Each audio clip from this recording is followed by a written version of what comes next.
नमस्कार दोस्तों, आज बात करते हैं टेप चेंजर कंट्रोल सर्किट की, यानी कि इसको ट्रैक्शन कंट्रोल सर्किट भी कह सकते हैं। तो ये टेप चेंजर कंट्रोल सर्किट है, यानी कि हमारे पास में जो जीआर है ग्रेजुएटर, जिसको टेप चेंजर भी कहते हैं, उसका कंट्रोल सर्किट कैसे काम करता है। इसमें हम देखेंगे कि नॉच कैसे आता है, नॉच रिग्रेस कैसे होता है, ऑटो रिग्रेशन कैसे आता है और क्विक रिग्रेशन कैसे आता है, और वो सब बातें हम यहाँ पे देखेंगे। तो हम जानते हैं कि नॉच लेने के लिए हम एमपी का प्रयोग करते हैं। एमपी की कुल 8 पोजीशन होती है और 4 ट्रैक्शन में होती है और 4 ब्रेकिंग में होती है।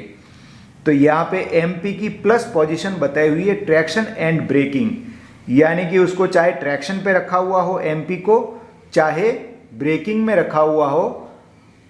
यहाँ पे ये इंटरलॉक जब प्लस पे ले जाएंगे, चाहे ब्रेकिंग साइड में चाहे ट्रैक्शन साइड में, जब हम प्लस पे ले जाएंगे तो ये एमपी का इंटरलॉक यहाँ लगेगा। या यूं कह सकते हैं कि जब नॉच लेना होगा तब ये इंटरलॉक यहाँ लग जाएगा। तो यहाँ से सीसीपीटी फ्यूज 16 एम्पियर का इधर से सप्लाई जारी, बीएल अनलॉक हम कर चुके हैं। एमपी को हमने प्लस पे रखा, यहाँ से सप्लाई की। Q52 अभी डी एनर्जाइज है। कैसे एनर्जाइज होती है वो आगे आएगा सर्किट में। अभी ये डी एनर्जाइज है तो इसका एनसी इंटरलॉक लगा हुआ है। Q51 भी डी एनर्जाइज है, इसका एनसी इंटरलॉक भी लगा हुआ है। कैसे एनर्जाइज होगी ये आगे बताएंगे। Q50 एनर्जाइज है तो इसका एनो इंटरलॉक यहाँ लग चुका है। क्यों एनर्जाइज है? क्योंकि हम नॉच लेने से पहले रिवर्सर को सेट कर लेते हैं, एमपीजे को जाने वाली दिशा में रख देते हैं, तो Q50 एनर्जाइज होती है और Q50 का एनो इंटरलॉक SMGR V1 वाल पे लग जाता है। और आगे बढ़ेंगे ZSMGR, जो ZSMGR हैंडल है वो 6 बजे की पोजीशन में नॉर्मल लगा हुआ है, तो इंटरलॉक यहाँ पे लगा हुआ रहता है। इसके आगे बढ़ेंगे GR 0 से 31, यानी कि फिलहाल GR 0 पे ही था। हम नॉच ले रहे, लॉन्च लेना स्टार्ट कर रहे हैं तो 0 पे ही है, तो ये 0 पे ये लगा हुआ 31 नॉच तक लगा रहता है। जैसे 31वां नॉच ले लेंगे तो GR 32 नॉच पे चला जाएगा। 32 नॉच पे ये इंटरलॉक खुल जाएगा, क्योंकि GR में 32 नॉच ही होता है। उसके बाद V1 इलेक्ट्रोवाल को सप्लाई ही नहीं मिलेगी और किसी प्रकार की नॉच आएगी नहीं, क्योंकि नॉच है ही नहीं तो कहाँ से आएगी। इसके लिए इलेक्ट्रिकल भी हमने कट पैदा कर दिया है। तो जैसे एमपी को प्लस पे रखा, SMGR V1 वाल इलेक्ट्रोवाल एनर्जाइज हुआ। तो इस इलेक्ट्रोवाल का काम क्या है? हवा का रास्ता खोलना और हवा का रास्ता बंद करना। तो जब हम एमपी पे को प्लस पे रखते हैं तो V1 एनर्जाइज होता है, हवा का रास्ता खुलता है, और SMGR सर्वो मोटर जो है, GR के सर्वो मोटर, वहाँ पे हवा का रास्ता खुलता है और GR एक नॉच प्रोग्रेस करता है, या यूँ कहेंगे उसको आधी नॉच प्रोग्रेस करता है, और आधी नॉच वो सेल्फ ट्रैवल करता है, तो एक नॉच पे चला जाता है, यूँ कह सकते हैं हम। अब यहाँ पे जैसे GR आधी नॉच पर गया तो आधी नॉच पे क्या होगा? एमपी को हमने, देखो इधर सीसीपीटी से सप्लाई आ रही है, इधर ये आई एमपी को हमने जैसे प्लस पे रखा, यहाँ भी इंटरलॉक क्लोज हुआ, और ये SMGR close between notch. Between notch का मतलब ही आधी नॉच है। तो जैसे ही आधी नॉच पे आया, आधी नॉच पे ये इंटरलॉक यहाँ पे लग गया। किसका? GR का। यहाँ एमपी को प्लस पे रखा, इधर से सप्लाई आधी नॉच पे लगा, Q52 रिले इनर्जाइज हो गई। Q52 जैसे इनर्जाइज हो गई, Q52 का एनसी इंटरलॉक V1 पे खुल गया और VE1 डी इनर्जाइज हो जाएगा, यानी कि GR एक नॉच प्रोग्रेशन करके रुक जाएगा, आगे नॉच नहीं आएगी। या यूं कहें कि एमपी को अगर हम प्लस पे पकड़ के भी रखते हैं तो भी दूसरी नॉच नहीं आएगी। तो अब दूसरी नॉच लेने के लिए क्या करना पड़ेगा? दूसरी नॉच लेने के लिए एमपी को वापस N पे लाना पड़ेगा। तो N पे लाते ही क्या होगा? यहाँ से ये इंटरलॉक खुल जाएगा, और यहाँ तो ये डी एनर्जाइज हो चुका था क्योंकि Q52 का एनसी इंटरलॉक खुल गया था, लेकिन ये इंटरलॉक खुल जाएगा तो इधर से जो ये इंटरलॉक भी खुल जाएगा एमपी का प्लस पा N पे लाते ही। तो क्या होगा? ये Q52 जो है वो डी एनर्जाइज हो जाएगी। डी एनर्जाइज होते ही क्या होगा? यहाँ पे एनसी इंटरलॉक फिर से लग जाएगा। अब जब एमपी को प्लस पे रखेंगे वापस, तो वापस से ये इंटरलॉक लगेगा और इधर से सप्लाई जाएगी और V1 वाली एनर्जाइज होगा, दूसरी नॉच आएगी। इस प्रकार हम नॉच बाय नॉच प्रोग्रेशन करते रहेंगे। ठीक है। नॉच बाय नॉच रिग्रेशन कैसे करते हैं? तो नॉच बाय नॉच रिग्रेशन करने के लिए हमको एमपी को एन से माइनस में रखना पड़ता है। तो यहाँ सीसीपीटी सप्लाई बीएल अनलॉक है, एमपी को जैसे माइनस पे रखा, यहाँ पे देखो एमपी 0 पी और माइनस तीनों पोजीशन पे ये इंटरलॉक क्लोज होता है, इसका मतलब ये है। तो हमने रखा अभी माइनस पे रखते ही इंटरलॉक क्लोज हो गया। यहाँ से सप्लाई सीधी गई है, Q52 डी इनर्जाइज है, 51 भी अभी डी इनर्जाइज है, Q50 इनर्जाइज है क्योंकि रिवर्सर को हमने सेट किया हुआ है। और ZSM-GR हैंडल 6 बजे की पोजीशन में लगा हुआ है, तो इंटरलॉक यहाँ लगा हुआ है। GR 1 से 32 का कैम कॉन्टैक्ट यहाँ पे लगा हुआ है। जैसे GR 0 पे आ जाएगा इंटरलॉक खुल जाएगा, क्योंकि GR 0 के बाद तो हमको रिग्रेशन करना ही नहीं है, उसके बाद तो कोई नॉच ही नहीं बचता है, तो रिग्रेशन किसका करेंगे। तो आगे जाके SMGR V2 एक रिग्रेशन वाल है GR का, तो ये इनर्जाइज होता है, हवा का रास्ता खोलता है और GR का रिग्रेशन होता है। तो MP को जैसे प्लस पे लाए तो यहाँ भी आधी नॉच पर, जैसे आधी नॉच रिग्रेस हुआ, आधी नॉच पर Q52 सर्विस में आती है और 52 का एनसी इंटरलॉक V2 पर खुलता है और एक नॉच रिग्रेस करके GR रुक जाता है। या यूँ कहें कि MP को हमने माइनस पे रखा नॉच बाय नॉच रिग्रेशन के लिए, तो एक नॉच रिग्रेस हुआ और रुक गया। तो इस प्रकार नॉच बाय नॉच प्रोग्रेशन और नॉच बाय नॉच रिग्रेशन होता है। ठीक है, अब बात करते हैं क्विक रिग्रेशन कैसे होता है, यानी कि हम चाहें कि लगातार रिग्रेशन हो जाए, तो लगातार रिग्रेशन कैसे होगा। लगातार रिग्रेशन करने के लिए हमको एमपी को 0 पे रखना पड़ेगा। ये 0 एमपी की 0 पोजीशन है, यहाँ पे एमपी को 0 पे रखा तो ये लग गया। Q52 डी इनर्जाइज है, 51 डी इनर्जाइज है और 50 इनर्जाइज है, ये लगा हुआ है। SMGR V2 इनर्जाइज होगा और क्विक रिग्रेशन लगातार GR का रिग्रेशन होगा। अब आप बोलेंगे साहब इसमें एक एक नॉच रिग्रेशन क्यों नहीं होगा, क्योंकि Q52 की ब्रांच पर MP0 का कैम कॉन्टैक्ट नहीं लगा है, प्लस और माइनस का ही लगा है। तो प्लस और माइनस पर रखने पर ही Q52 सर्विस में आती है, MP को 0 पर रखने पर Q52 सर्विस में नहीं आती, इसलिए एनसी इंटरलॉक यहाँ नहीं खुलता। तो लगातार V2 को सप्लाई मिलती है, जिससे क्विक रिग्रेशन होता है MP को 0 पर रखने पर। तो ये बात कि हमने notch by notch progression, notch by notch regression and quick regression की। अब बात करते हैं कभी एमपी काम करना बंद कर दे, यानी यूँ कहेंगे एमपी फेल हो गया। तो फेल हो गया तो हम ईईसी के द्वारा गाड़ी चलाते हैं, इमरजेंसी इलेक्ट्रिकल कंट्रोल। उसके लिए हमारे पास में 2 स्विच है, BPP push button for progression, push button for regression. तो एमपी को हमने इसके लिए एक अलग सर्किट बना के रखा, ZSMS स्विच दिया हुआ है, तो ZSMS स्विच को हमको मरोड़ना पड़ता है। नॉर्मल में इधर सप्लाई कट रहती है, जब ईसी से गाड़ी चलाना तो इधर से सप्लाई बनाते हैं, ZSMS को 0 पर रखेंगे तो यहाँ से सप्लाई बनेगी।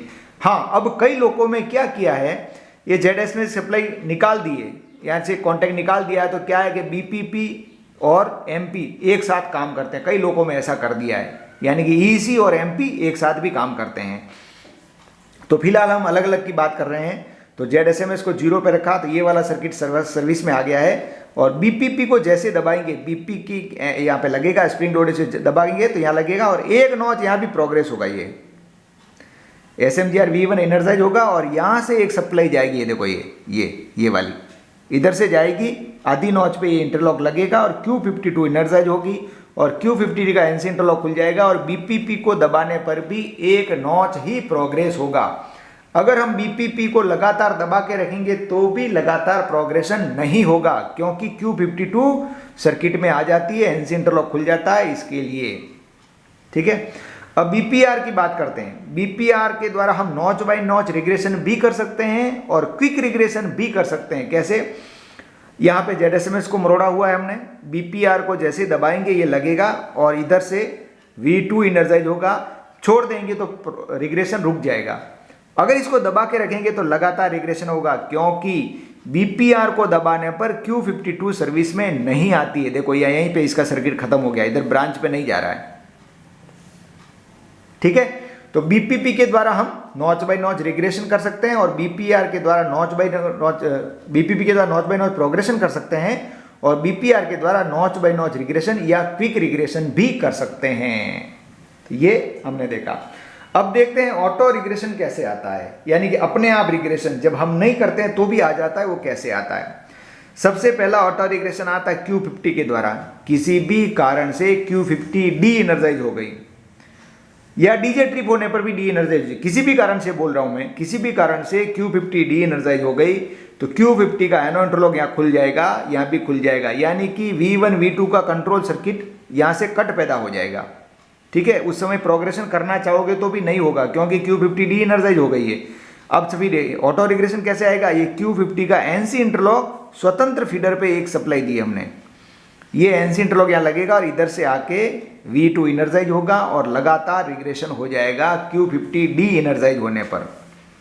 और कैसे ऑटो रिग्रेशन आएगा, जब हम BPEMS स्विच को दबा देते हैं QEMS रिले इनर्जाइज होती है, QEMS का एनो इंटरलॉक V2 पर लगता है डायरेक्ट, ये देखो ये यहाँ पे लगा और ये यहाँ जाके V2 के द्वारा रिग्रेशन आ जाएगा।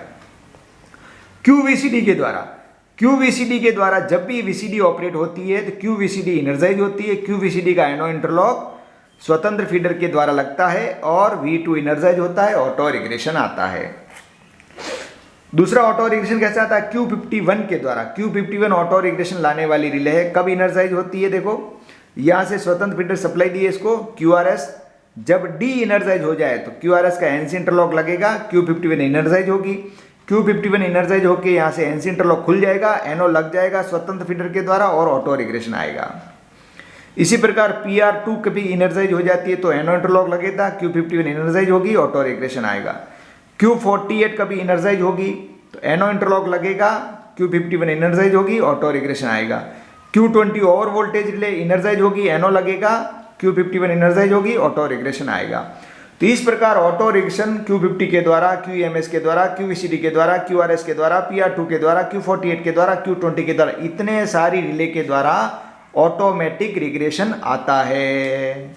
इस बात का हमको ध्यान में रखना है।